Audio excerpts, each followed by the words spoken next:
On the far edge of the Orion frontier, a desolate stretch of space beyond Earth's laws and civilization, stood a lonely tavern called the Shifting Lantern. Hidden in a forgotten corner of the galaxy, the tavern was quiet and abandoned, rarely visited by travelers. The stars above twinkled in silence, indifferent to the small, weathered structure below. Yet inside, a secret lingered, one that would one day bring 2 armored soldiers to its doorstep and shatter the peaceful life of a humble tavern keeper. This is the story of Jonas Hale, a man who had lived on the frontier for 10 years, and the alien he believed to be harmless, until the galaxy itself came looking for him. Jonas had come to the frontier years ago, seeking a quiet life away from the crowded worlds and the political struggles of the galaxy. His customers were few, and his life was simple. He ran the Shifting Lantern, offering food and drink to the occasional traveler, though those visits were rare. But there was one visitor who returned day after day without fail, an old alien named Run. His skin was like faded violet leather, his movements slow and deliberate, his eyes dim but always warm. Run never caused trouble, he sat at the same stool every afternoon, ate his food quietly, and left without fanfare. In 10 years, Jonas never heard him complain or ask for anything more than a meal and a quiet place to rest. Jonas, never one to judge, simply accepted Run's presence. He never asked where the alien came from, or why he kept returning. The townsfolk, however, weren't so accepting. Rumors began to spread. Asterisk, he's hiding a fugitive. Asterisk, he's sheltering someone dangerous. Asterisk, but Jonas always responded the same way, asterisk, he's harmless.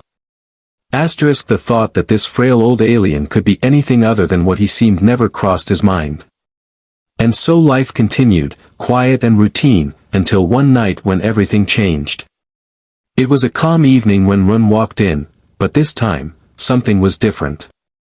The alien was trembling, his usual calm replaced by palpable fear.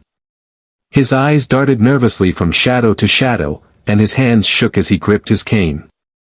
He took his usual seat, but there was no gratitude in his demeanor. Instead, his voice quivered as he whispered 6 words to Jonas, asterisk, Jonas, they are coming for me. Asterisk. Jonas, always the skeptic, tried to brush it off. Run. Threatened? By who? The old alien could barely stand without his cane, let alone pose any threat. But Run's grip on Jonas's arm was strong, much stronger than it should have been. His voice turned cold, filled with a fear Jonas had never seen before. When the door knocks, do not open it, he warned, his voice trembling with a terror that Jonas could no longer dismiss. A chill ran down Jonas's spine as the weight of Run's fear sank in. In all the years he had known him, Jonas had never seen Run afraid. He silently watched as the alien finished his meal in silence, then slowly retreated to the small shelter behind the tavern, as though trying to hide from whatever was coming. Jonas stood there, unease creeping into his bones. Something was wrong, terribly wrong, and he had no idea how bad it would get. The next day dawned with an eerie calm. The kind of quiet that fills the air right before a storm. At noon, Jonas heard engines, deep, powerful engines. Not the usual civilian transports or trade ships. These were military-grade, heavy, and menacing. His heart raced as 2 massive armored SUVs rolled up to the tavern. Their black surfaces gleamed under the harsh sun, and they were marked with symbols Jonas didn't recognize. They weren't the vehicles of any merchant or traveler he had ever seen. The engines idled to a stop, and the doors of the SUVs swung open.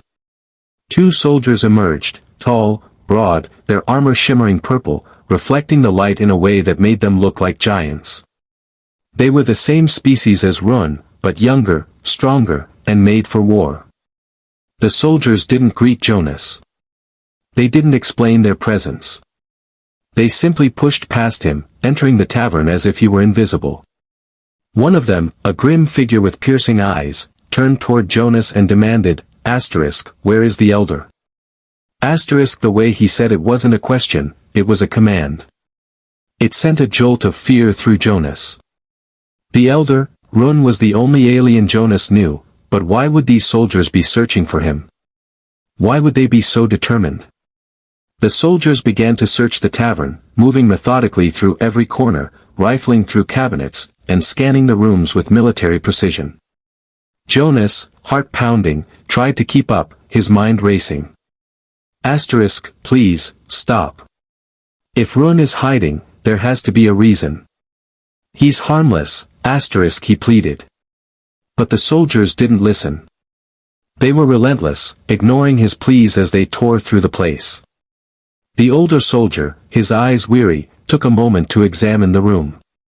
He turned toward Jonas and spoke softly, asterisk, he told you nothing, did he?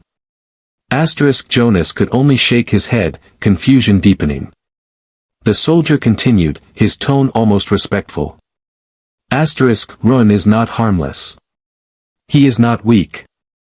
And he is not old. Asterisk. With a swift motion, the soldier placed a device on the table, and a hologram flickered to life. The figure of Run appeared, not the frail, bent alien Jonas knew, but a younger, stronger version, dressed in robes of leadership, standing tall and regal before a vast crowd. The soldier's voice grew grave. Asterisk, he is an elder of our empire, one of the last. A mind capable of guiding thousands of worlds. He fled to protect information that could destroy us all. Asterisk.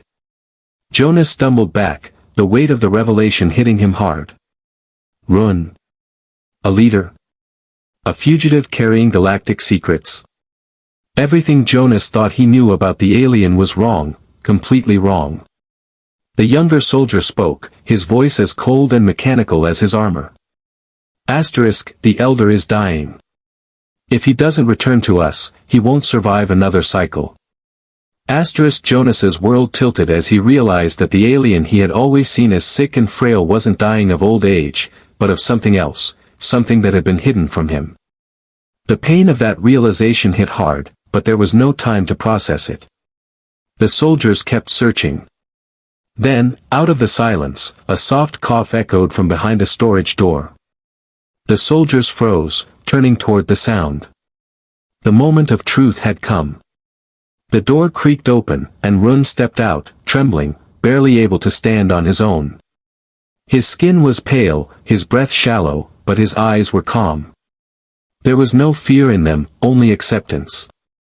He looked first at the soldiers, then at Jonas, and spoke softly. I did not run from them, he said, his voice steady despite the pain. Asterisk, I ran, to see one last kindness in the universe. Asterisk. Jonas felt a lump form in his throat. The alien continued, his voice barely above a whisper. Asterisk, your food, your silence, your friendship, these were my final requests before I returned. Asterisk, the older soldier knelt before him, a gesture of deep respect. Asterisk, elder, allow us to bring you home. Asterisk. Run nodded. But before he left, he reached out and placed a gentle hand on Jonas's shoulder. You believed I was harmless, he said softly.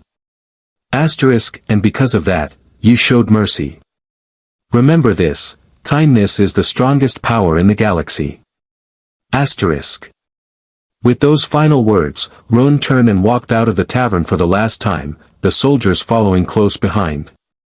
The engines of their vehicles rumbled to life, carrying Run away as Jonas stood alone in the now empty tavern. He kept Run's seat clean every day after that, just in case the old alien ever returned. But he never did. Still, each night, Jonas would look up at the stars, wondering if somewhere out there, an elder remembered the simple human who had treated him like family. And that was the day 2 armored soldiers came to reclaim a being Jonas once thought was harmless.